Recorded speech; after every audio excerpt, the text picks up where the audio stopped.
46 साल बाद जगन्नाथपुरी के रत्न खजाने को खोला गया और अब इस खजाने की डिजिटल लिस्टिंग की जाएगी। बता दें कि 1978 में इसको खोला गया था। इसके बाद 2018 में हाईकोर्ट के आदेश पर इस खजाने को खोलने की कोशिश तो की गई, लेकिन चाबियां उस वक्त नहीं मिल पाई।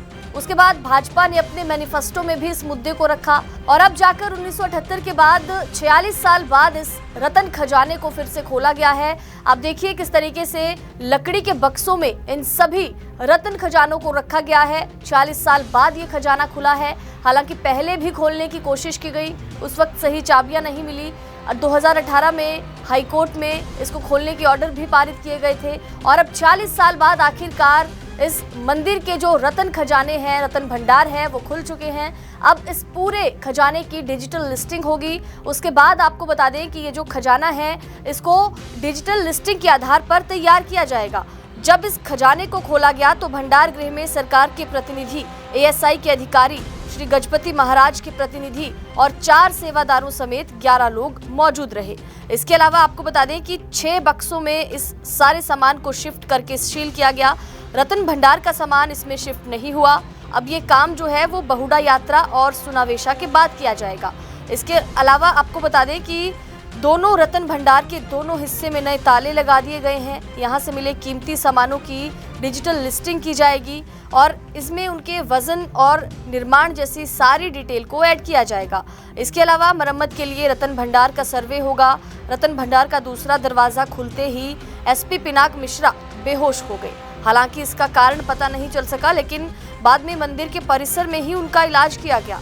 बता दें कि 40 साल पहले 1978 में रत्न भंडार को आखिरी बार खोला गया था और अब जेवर और बाकी सामान जो रत्न भंडार से निकला है, लकड़ी के बक्सों में सारे सामान को लाया गया है। इसी में सोने के, चांदी के जेवर, बर्तन, सारी चीजें इसमें रखी गई हैं।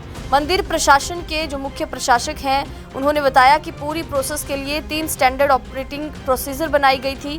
पहली रत्न भंडार को फिर से खोलने के लिए, दूसरी अस्थायी रत्न भंडार के प्रबंधन के लिए और तीसरी कीमती सामानों की सूची से जुड़ी थी।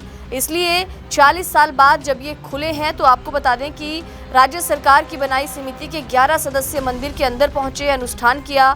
उसके बाद रत्न भंडार का पहला दरवाजा खोला गया।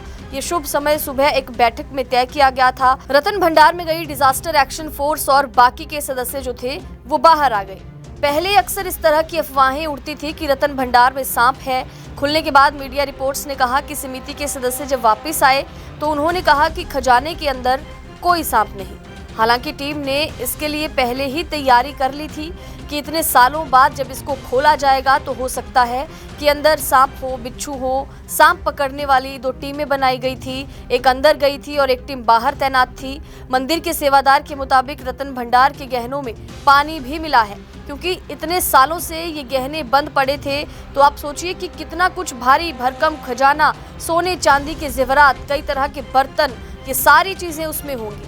बात की जाए कि कब जगन्नाथ मंदिर का रत्न भंडार खुला। दस्तावेजों के मुताबिक 1926 में और 1905 में इसको खोला गया था। 1978 में उसके बाद 13 मई से 13 जुलाई के बीच लिस्ट बनी। इसमें करीब 128 किलो सोना, 222 किलो चांदी होने की बात कही गई थी।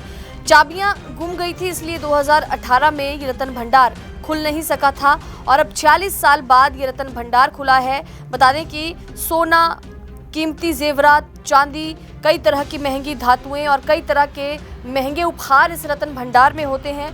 तो 46 साल बाद भगवान जगन्नाथपुरी के रत्न भंडार को खोला गया।